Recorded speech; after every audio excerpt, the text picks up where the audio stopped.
Hi, and welcome back to another edition of TOCA Backstage. This is Chris Wolf, the Executive Director of the Torrance Cultural Arts Foundation, and it is my extreme pleasure to have Jocelyn Argueta and Steve Cisneros. They are actually from Phantom Projects Theater Group, right? Correct. And they are the creators of Jargie the Science Girl.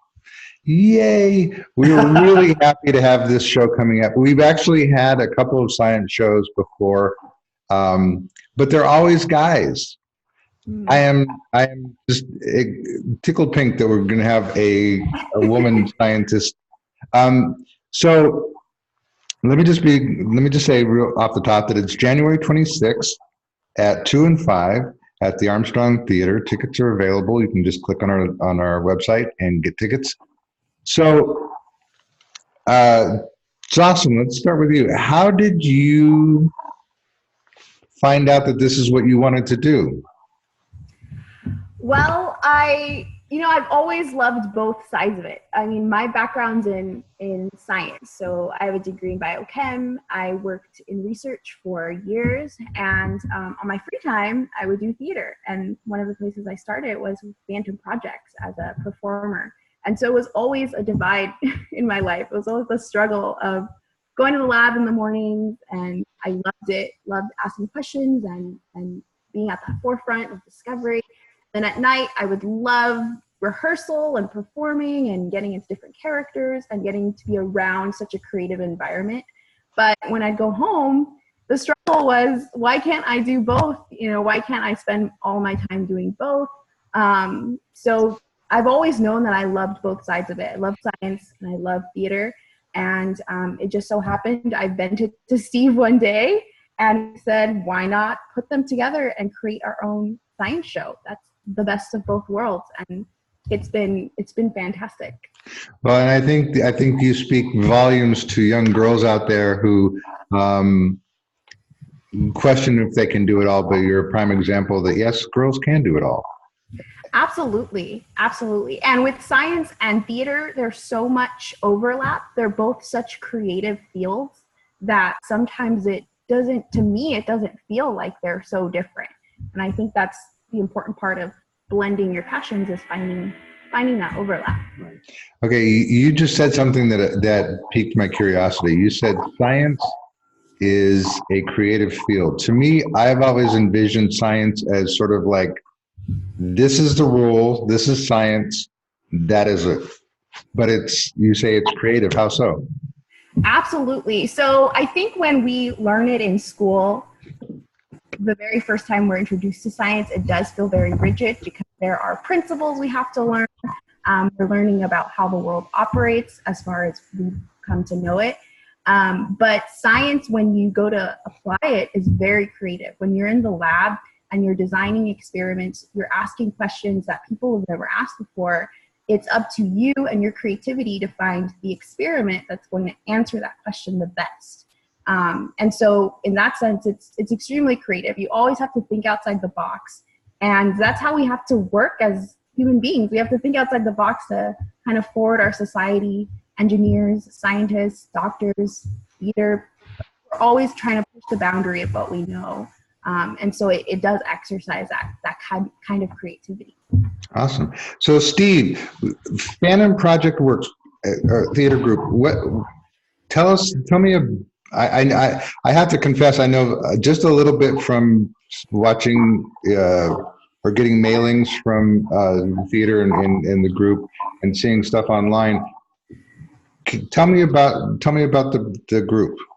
Sure. So Phantom Projects, this is our 23rd season now. We're based here in La Mirada, California, not too far from Torrance. And our goal and mission has always been to use the performing arts as a way to educate, teach, reach, motivate our audiences. So we choose shows based on either literature. We have shows that are middle school and high schools are reading in school.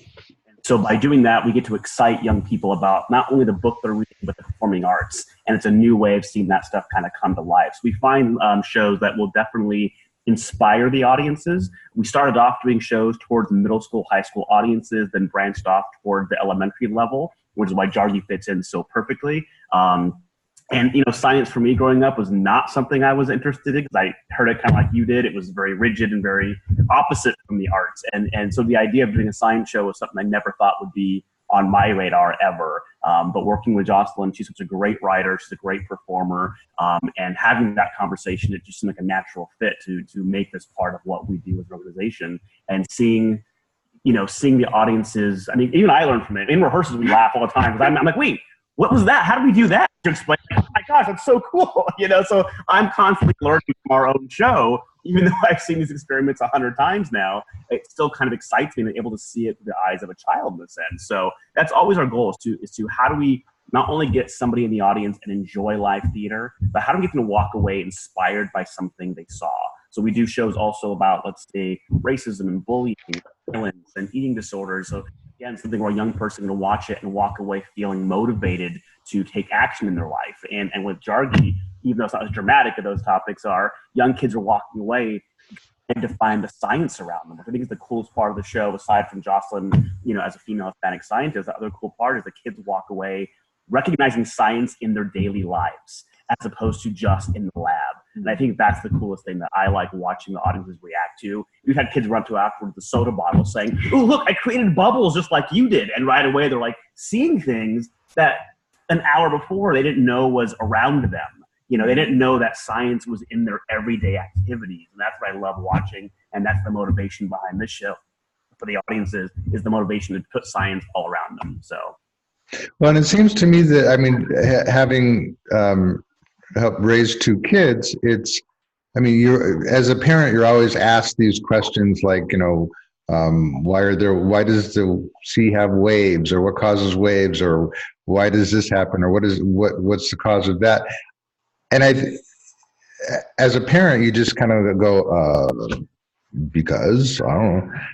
But to have a scientist explain things in a real fun manner, I think kids grasp it better because they can see it and it's being explained to them at a level that they understand, right? Right, absolutely. Yeah, we definitely start with things that they're familiar with, concepts, things that they see in their everyday life. There's a lot in the show, which is my favorite part, that blends everyday items with items you would see in a lab, so that it kind of gives them that opportunity to be like, oh, I know what that is. And then it draws them in and we can build on what they already see and what they already know. Right. And one of my favorite experiments involves a blow dryer and a ping pong ball. And it's such a simple thing. And those are two things kids can access pretty much probably in their daily lives, and yet when we do this experiment, the kids' eyes light up as if they're seeing, a Disneyland fireworks show, and it's really exciting in that sense to see them get excited about such a simple element. And yet behind that simple moment is a very complex scientific explanation, for, like you said, why the waves crash and why, there's a complex explanation, but we simplify it in a way where the kids can say, oh my gosh, that's really exciting, and that's the whole goal every time we do it.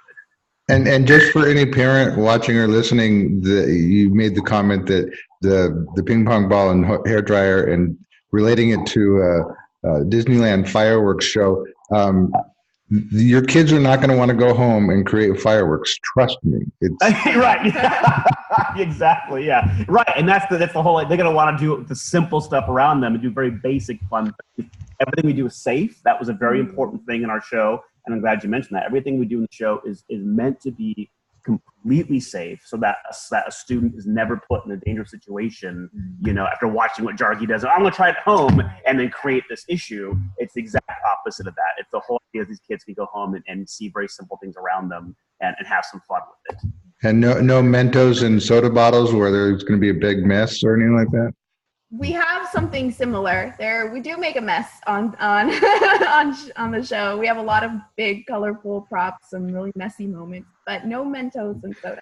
Okay, so again, a little bit more complex than that. Yeah. Again, for parents listening or watching, you will have fun. They'll be safe, but have a broom nearby. Yeah, exactly. Exactly. So Jocelyn, again, as a theater nerd, I get science when it comes to like light, sound, doing rails but other than that, science to me is kind of like one of those huge encompassing things where when the science people start talking to me, I just kind of like glaze over and go, okay, I don't get it. How, because it is, I mean, there's physics, there's chemistry, there's all this stuff. How did you narrow down what to put in the show? That's a hard question. So it took a lot of time when we were developing the show. We wanted to put everything in, but there's so much. There's so much. So we've chosen a few topics from chemistry, physics, and some weather concepts to highlight that we think do a great job of getting everyone in the audience to ask questions together. Because ultimately, that's our goal, is to get the students and the parents and families there to be curious with us and to see where that leads us in our experiment. And so we've chosen the topics very carefully after a lot of workshopping and also workshopping in our community, doing our local shows and seeing what students respond to the best and what gets us to asking questions the fastest. So it's kind of a greatest hits production, if you will, because we have we used to have 4 in-school versions that would each focus on one separate topic. And so we kind of compared our notes from almost a year and a half of traveling those to schools and saying, okay, what was the best elements? And we put all those into this giant national tour production. It's a tried and true production in that sense, because we've been workshopping it for these kids with real live audiences. And, no matter what their background, where they grew up, what neighborhood, they all react the same. And that's what's great. Kids are kids, and it doesn't matter where they grew up or what access they have to resources, they get excited about the same things. And that's what's really fun to see too, is they're genuinely excited about it. And do you see this as sort of a stepping stone, I guess, for Jocelyn? Do you see this as a stepping stone to a performing career or a stepping stone to a science career? Or is this have you found your love that this is what you want to do? Both. Yeah. I mean, I think I did both before, and they were separated, and now they're blended. And I think that this is where my strengths work the best.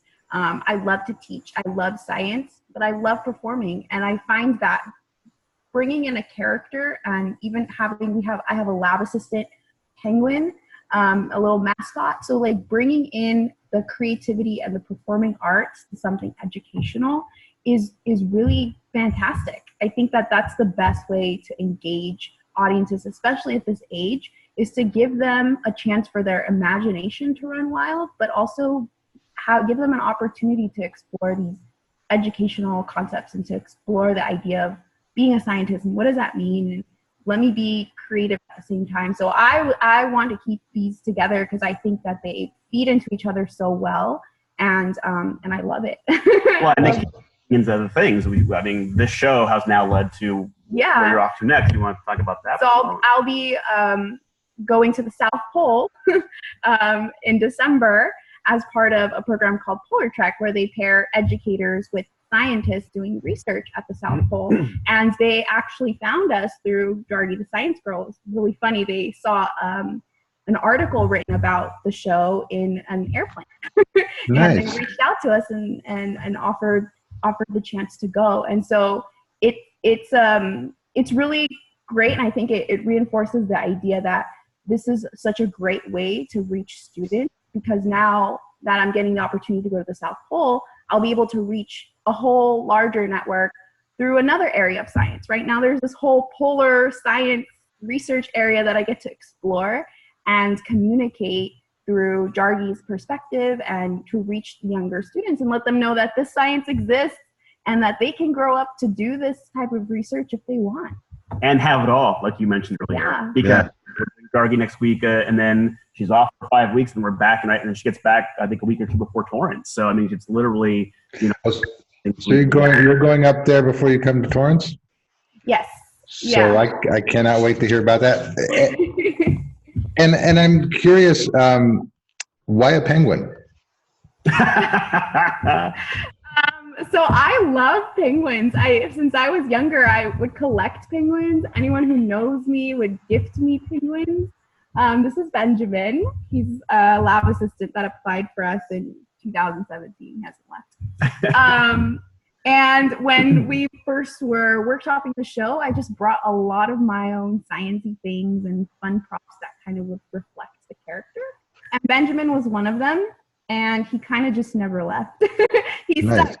We picked him up as a mascot for the show. And the kids love him. He's a true star. They cannot wait to like meet him afterwards, and they just a little pat on the head. I want to see him afterwards, even though he just sits there the whole time. But they love him.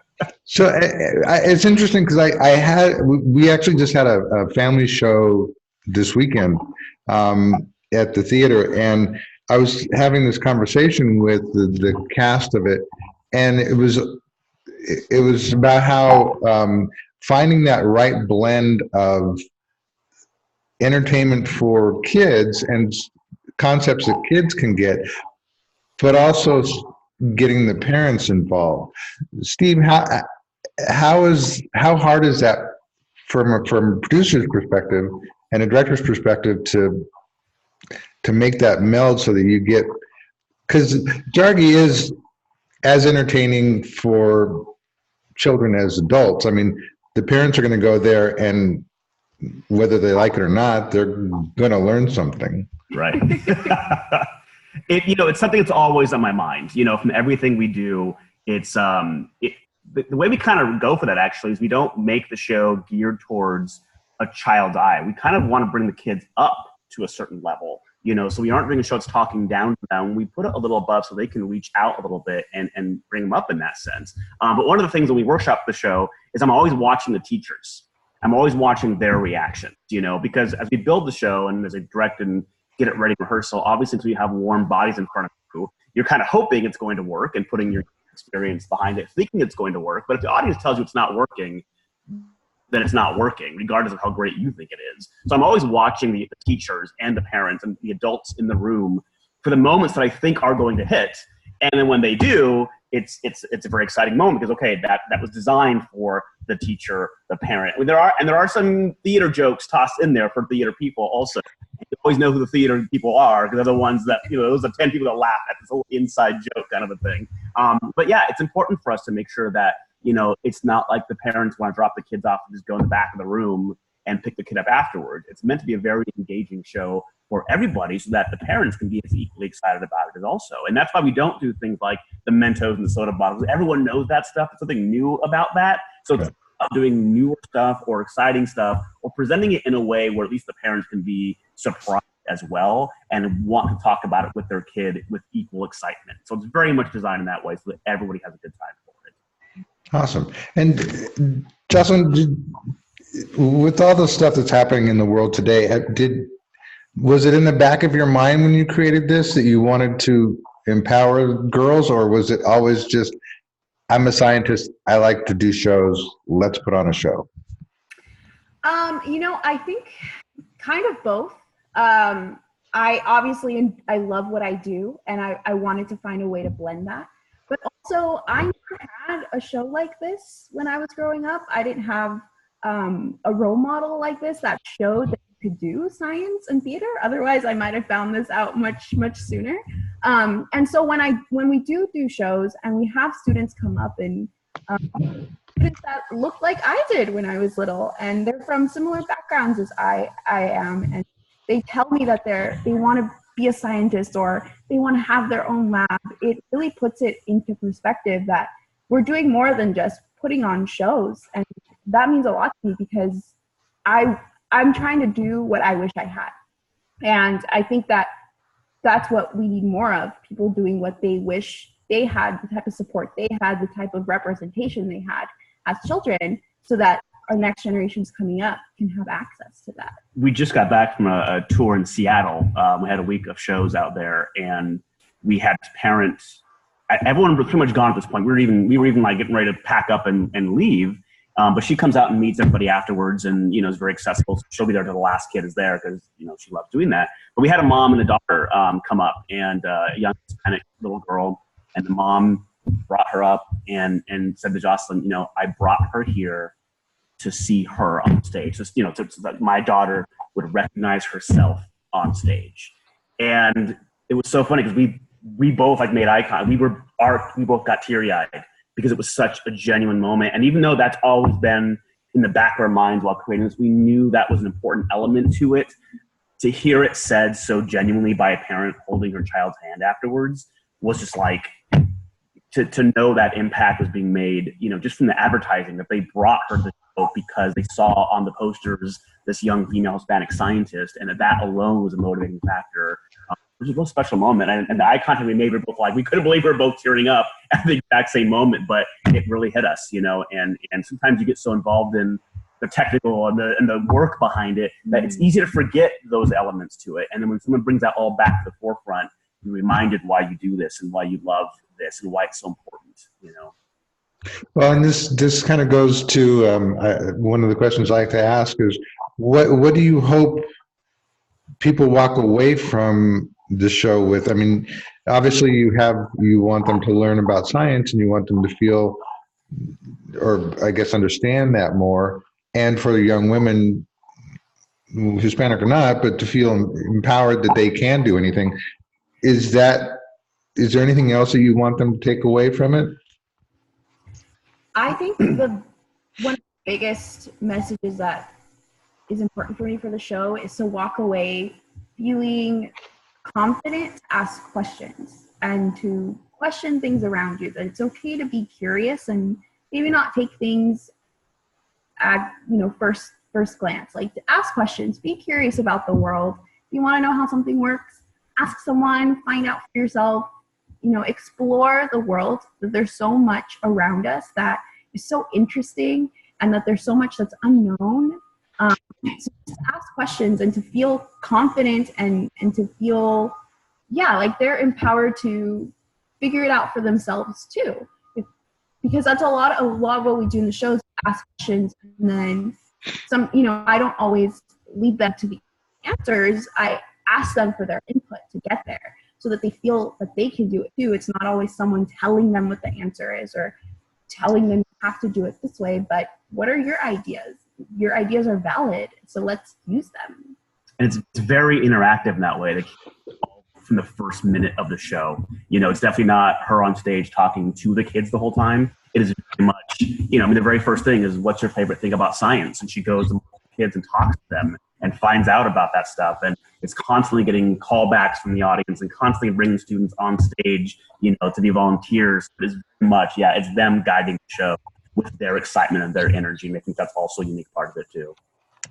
I heard once that science is mostly asking questions. Do you think that's true? I think that's a large part of it. I think that you're never done asking questions. Well, I had a mentor in a lab once who told me that the way you know if an experiment succeeded is not if the data agrees with what you thought, but is if you have 10 more questions after it's done. So you know that you're going in the right direction if you're opening up this wormhole of, well, what about this? What about this? What about this? Because that's where we start to find out what we need to learn more about. And that's true, I think, in science and just in, like, society as a whole. Like, let's ask questions about the world so we can figure out the next best step to take. Awesome. And Steve, one of the things that the Torrance Cultural Arts Foundation does, besides obviously present wonderful shows like Jargie the Science Girl, is we try to mentor and help young people, young performers, or people who want to get into the performing arts, find their path. As a director, producer, you've been doing this a while. What words of wisdom do you have to young people who come in saying, I want to be an actor or a director or a writer? You know, be brave and just take advantage of any opportunity you can that is in front of you. And I think if there's not anything around you, then create the opportunity. You know, Phantom Projects, I created it when I was a teenager because the opportunity wasn't there for me. There was not an organization at 17 that allowed me to be taken seriously and direct and produce and do things. So I created it, and I created the company, and I've been doing it for 23 years now. And I think the same thing here with Jargie. It was, well, there's nothing out there for us, so let's create it. So I think anybody out there who wants to get involved in that world, if you're not seeing something you like, then find people who think the same way and put something together on your own. I think it's a great way to rather than saying, well, it's not out there for me, I'm not going to do anything, and then give up on it, look for opportunities you can create on your own.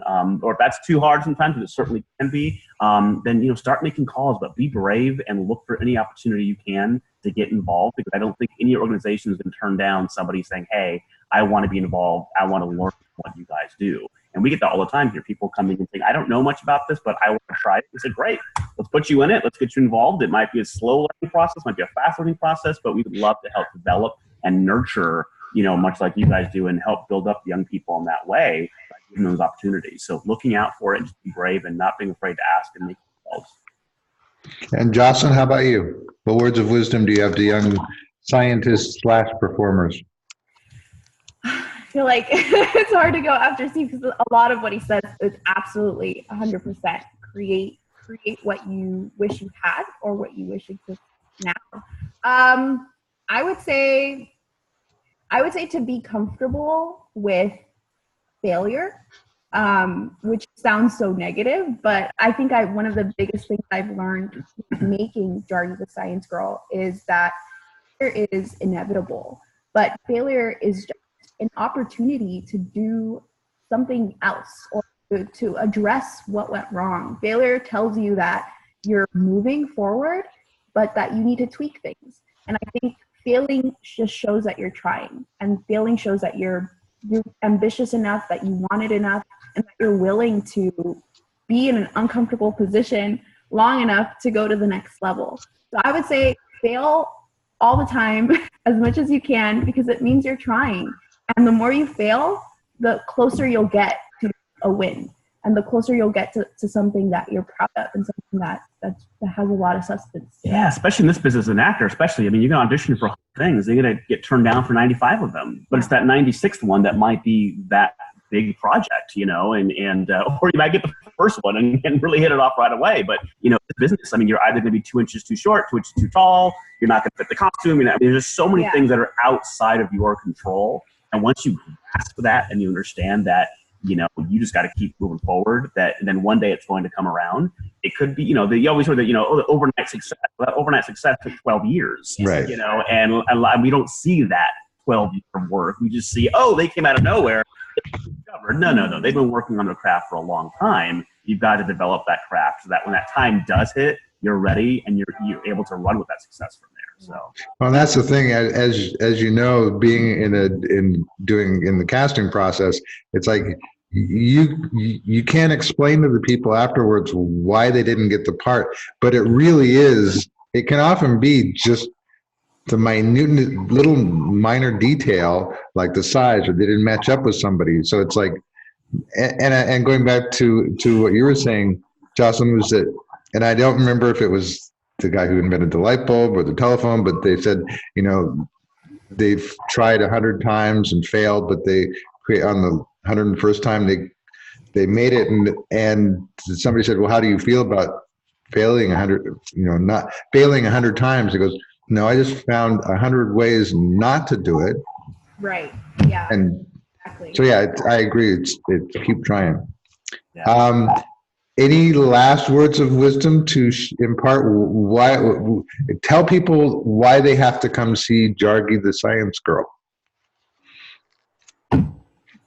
You have to come see Jargie the Science Girl because it is just a journey of scientific theatrical magic. We're excited to share things that we've put together, and we've taken the show to already nationally. We're excited to get students in the seat so that they can be inspired, so that they can ask questions with us, so that we can meet the scientists in the community and go through experiments together, have a great time, and leave feeling connected and feeling empowered to go on and ask questions, see science in our everyday lives. Well, and I think too, isn't it important that, it's not only entertaining, it's educational, and the kids don't have to necessarily want to be scientists. Absolutely. But they can learn stuff that is part of everyday life that is just as important, right? Yeah, I think if there was ever going to be a misconception, it would be that the show is just for girls or just for kids interested in science, and neither one is true. Everybody who sees the show walks away excited about what they just, were a part of. And so there's definitely no element of this where, okay, it's just for my daughter, it's just for my, it's not that at all. But there is, of course, that layer, like you mentioned in the first part of the interview, that, so many science shows are done by male scientists. So we do have a different spin on it. But at the end of the day, she's a real working scientist who just happens to be a performer. And I think people do forget that a lot. They see the colorful advertisements, they see how she is, and they just think, okay, well, she's a performer who took a science class in high school one time. Well, no, again, she's going to the South Pole for 4 weeks. They didn't invite me. They invited her because that's what she does. And I think that's a part that people just don't always realize until afterwards, that this is the real deal. She's not a performer doing this. She's a scientist with charisma, who is able to translate that into a very fun show. And I think that's what people walk away really excited about, is this is a real person, a real scientist who's combining her loves. And it's Jargie's energy is just so infectious. Everyone loves the quirkiness, the characters, the little bit she does that just makes her so accessible. I think that's what people really enjoy about the whole thing, is just her energy that she brings to it, that's able to translate. And it's all real. And I'm with her, we rehearse long hours, long days. And even when she's sick, not feeling well, tired, as soon as the show starts and she's Jargie, she can't hide that passion she has for both sides. And I think that's what makes it such a standout performance also, is that it's also genuine and so real once she hits that stage that you can't help but be pulled into that and be excited with the character. Perfect. Well, thank you both very much for taking the time. And again, that's Jargie the Science Girl, Sunday, January 26th at 2 and 5 at the Armstrong Theater. Can't wait to see you guys, and can't wait to hear about your time in the South Pole. That's going to be amazing. Thank you so much for taking the time, guys. Thank you so much. Thanks, Chris. We'll see you in Torrance. All right.